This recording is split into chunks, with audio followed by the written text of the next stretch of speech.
The stone that the builders rejected, Tehillim 118 verse 22, has become the chief cornerstone. It is Yahweh's doing. It is marvelous in our eyes. Yeah, this is the one set at naught by you builders. And you practice the setting at naught every year when you pierce Azazel and you spit on Azazel while you are fasting for forgiveness of sins. The irony of the wickedness of the human heart.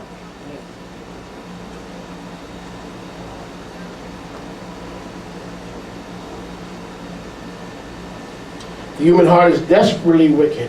It is full of evil. It is desperately wicked. Who can know it? Yirmiyahu 17:9. Who can know it except Yahweh alone? Meaning, you and I don't know how deceitful and evil our heart is. Because we can't know it. Only Yahweh can know it. Is not this the one who was set at naught and crucified? Spat upon and pierced? Truly this was he who at that time said he was the Son of Elohim.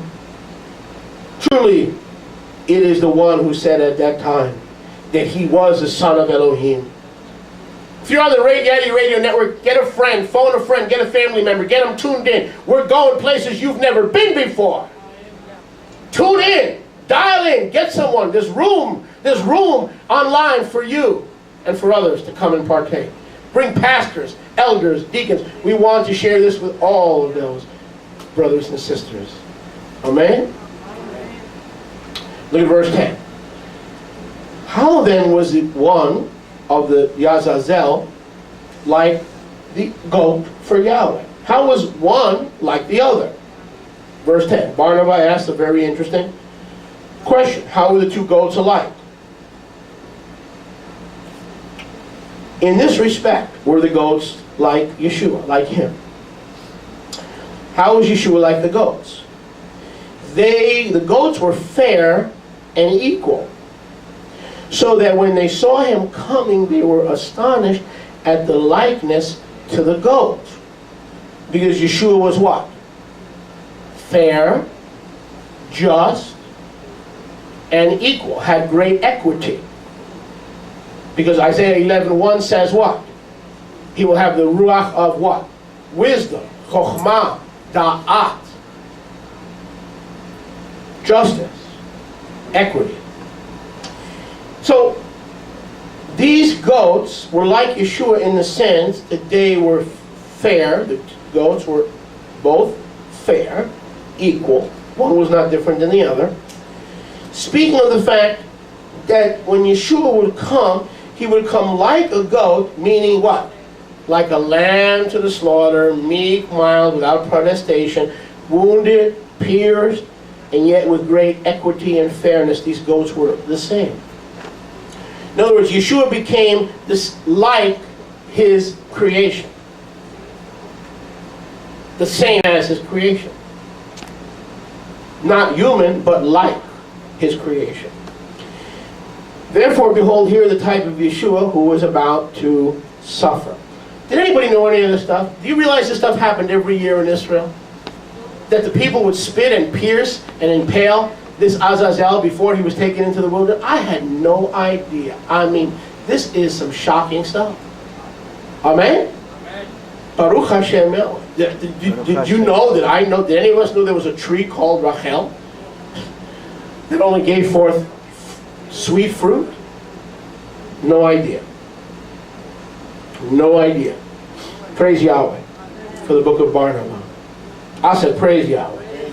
Praise Yahweh. And what means the wool? Placed in the midst of the thorns. Do you get that? I don't think I got that. Rachel was a bush whose shoot brought forth only fruit. What kind of fruit? Sweet. Sweet fruit. But wait a second. Here we have a bush called Rachel bringing forth sweet fruit, typical of Yeshua's tree when he died for our sins.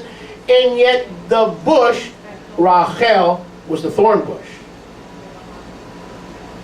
Only Yahweh could put this stuff together. only. This was a thorn bush.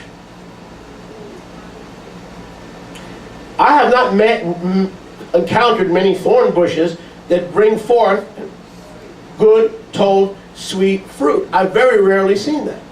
I don't think I've ever seen that. Here we have a thorn bush. It was the only, is it safe to say it was the only one of its kind in the world? Or one of the few? I mean, maybe you know that. I'm not a, whatever the thing is, horticulturalist or whatever. I'm not. I barely culture. So, I'm not horto or otherwise. I mean, check this out. The wool placed in the, what means the wool placed in the midst of the thorns of this Rachel bush? The wool placed in the midst of the thorns is a type of Yeshua, which has been placed in the assembly of Israel. Meaning, Rachel is the body of Yeshua producing the fruit of the Ruach HaKodesh, and the wool is the crown of thorns being Yeshua placed in the midst of his people, of his assembly. Baruch Hashem Yahweh. That's what Rav Shaul said. Hasn't Yeshua been evidently set before you? So Yeshua has been set in the midst of the assembly. The bush is a type of the assembly, giving forth good fruit, the fruit of the Ruach HaKodesh. And how do we produce the fruit of the Ruach HaKodesh? Because of the crucified one resting as the head. All right now. Come on now. H.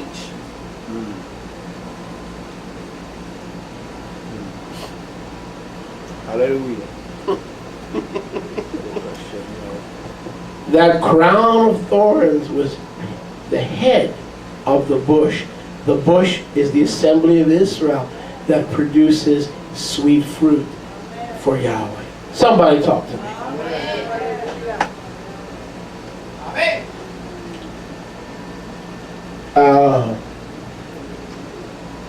Is it possible, and now I'm not saying this is true, so don't quote me, even though you're probably going to quote me anyway, try to get me in trouble. Is it possible that Rachel was a synonym for the olive tree? Possible. Interesting. Possible. It is a type of Yeshua who has been placed in the midst of the assembly of Israel as our head. You can read about that in Colossae chapter 1. For he who wishes to, notice verse 11, Barnava 7:11. For he who wishes to take the scarlet wool must suffer many things. In other words, to grab his crucifixion and to make it your personal atonement, you've got to grab his crown of thorns from the bush of thorns, and those who would enter the kingdom of Yahweh shall suffer much tribulation. In other words, you can get pinched, you can get hurt and wounded serving Yeshua in the kingdom of Yahweh, in case you hadn't noticed. Many times by the branch of Rachel. Many times by the branches of the kingdom. Those who should be lifting us up. Those who should be building us up. Those who should be admonishing us to go for the honey. To go for all the honey you can get. And many times we're looking for Yeshua in the midst of that bush because he is the head of the bush, that wool sitting on top of Rachel. And in the process, we're looking to eat that fruit, that only that sweet fruit, and we wind up pricking and impaling our own hands. That'll preach. That'll preach. For he who wishes to take the victory of the scarlet wool from the top of Rachel, the bush of Rachel, must suffer many things. Because the thorn is terrible and sharp. What's another way to say the thorn? Trials and tribulations. It's not easy being a disciple. If it was, everyone would be one. It's very difficult. As we say in Eastern Europe, Yiddish. Es ist sehr schwer zu sein a Yid. Go translate that in Spanish.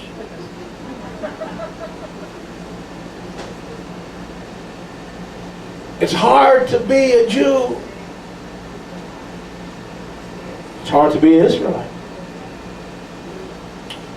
For he who wishes to grab the victory and the honey that the kingdom and the atonement of Yeshua guarantees must suffer many things and must look for that fruit in the process of grabbing the things of the kingdom and reaching out for the things of the kingdom and grasping the things of his seat and reaching out for his wings. There will be thorns in your life as a believer because you are reaching for the crown of thorns. Because you are reaching for the scarlet wool. That's why you will be hurt and wounded. As it is written, I was wounded in the house of my friends. Zechariah 13:5. I was wounded in the house of my friends. But there's only one way. He who wishes to grab hold of the victor's crown, symbolized by the scarlet wool, who is the head of Rachel, the body of Yeshua, must suffer many things. The thorns are terribly sharp, and must only after pain gain possession of it, the honey. You want the honey? You're going to have to grab and get caught in your share of thorns. Come on, somebody. Yeshua's talking about a land that flows with milk and honey. That doesn't have a drop of natural organic honey. It's a land flowing with milk and honey. But in order to get the full promise, you're going to have to get your hands pierced, dirtied by oftentimes those who should be producing fruit and love and forgiveness and mercy. For mercy rejoices against judgment and bearing false witness. Instead, we wind up with our own hands bruised, all in service of the King. Sometimes it's more dangerous to be a believer than it is to be in the hood with a gang. Because we're the only one who wounds and shoots our own. Wow. We're the only ones who can't ask for forgiveness. We're the only ones who can't say, I'm sorry. We're the only ones who willfully know the principle of 70 times 7, but we won't even do once, let alone 490 episodes of please forgive me. We can't even do one. And we know it's not one, it's 70 times 7. Wow. Baruch Hashem Yahweh. So, Rachel is that bush, symbolic of the assembly of Israel. I want to read that again. I love this. 7-Eleven, figures. Baruch Hashem Yahweh. And you thought only Indians worked at 7-Eleven. Israelites are part of 7-Eleven too. No, that wasn't a racist comment. It was meant to be a satire. A little bit of satire. Barnava 7-Eleven. I want to read it again. What means the wool placed in the midst of the thorns? It is a type of Yeshua who has been placed as the head of the assembly of Israel. For he who wishes to take hold of Yeshua must suffer many things because of those branches, those shoots, because the thorn is terrible and sharp. Must only after pain gain possession. Meaning, you can't, Yahweh will not produce the fruit of the Spirit in your life unless he sees you grabbing and holding on to the what? Tzitzit, to the wings of his tzitzit. And many times it'll cost you everything. He that does not forsake all cannot be my Talmud. All your vision, all your plans, all your dreams, if it's got to line up with Yahweh's future for your life. He that does not forsake all cannot. You've got to be a fanatic. You've got to be a Yeshua freak. What will people think when they hear that I'm a Yeshua freak? It doesn't matter. As long as I just keep pricking my hands with the thorns, trying to work with Yahweh's people, love Yahweh's people, work with them, teach them, mold them, bring them to maturity, and I'm willing to get my hands hurt and injured without gloves, without the benefit of kitchen gloves. That's love. Living for the brethren. Not dying for the brethren. Our death for each other does nothing. except decrease Israel and increase Islam. Are you with me? Are we on? Are we going? We're going. We're going. We're going. Because the thorn is terrible and sharp, and must only be gained with the pain. Where did I hear that before? No pain, no gain. Where did I hear that before? No pain, no gain. No pain, no gain. You don't think there's a pain serving Yahweh? Try working with some of Yahweh's children for a season. It might turn out to be the winter of your life. I'm not ashamed of that. It's very difficult with working. We are not Einsteins of Yahweh. You ever notice that? We are not the Albert Einsteins of Yahweh. We are the children of Yahweh, meaning Yahweh has to keep showing and teaching us over and over and over again these same lessons.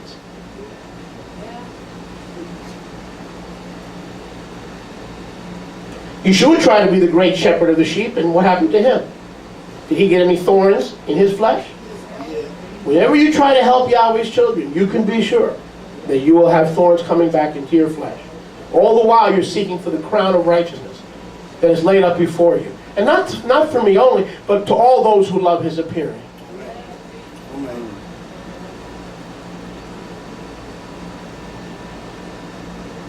For he who wishes to take the scarlet wool of that precious kingly crown, victor's thorns, must suffer many things, because the thorn is terrible and sharp, and must only be gained after the pain, and then they will possess it. Baruch Hashem Yahweh. And boy, do we know that. It's not a rose garden, it's a walk among thorns to enter the kingdom.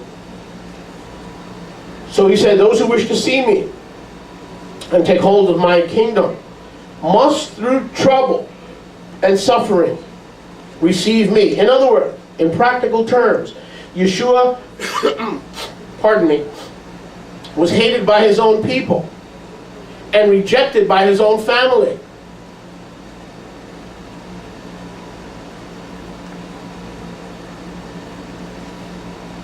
What does Yochanan 1:12 say? He came to his own, and his own received him not. But as many as did receive him, to them he gave power to become the sons of Elohim. He knew what it was like to have brothers laugh at him. He knew what it was like to have relatives reject him. And if you want to achieve his glory and share in his glory, you must suffer through the trouble of being his Talmid. There is no shortcut to enter the kingdom, to get that honey. The milk will be sour and the thorns will be sharp. But in the end, it won't just be a drop of honey. In the end, it'll be a land flowing. In his presence is fullness of joy. At his right hand are pleasures, not seasonal on Fort Myers Beach or in a timeshare. At his right hand are pleasures forevermore. I know I'm loud, I'm preaching. Let me preach. Teach. Todah Rabah Yahweh. I said Todah Rabah Yahweh. Hallelujah. Those who wish to see me and take hold of my kingdom. Notice, when you come into your kingdom, you'll see him. I taught about that last night in Fort Myers, Revelation 22:4. Those who have Yahweh's name on their forehead,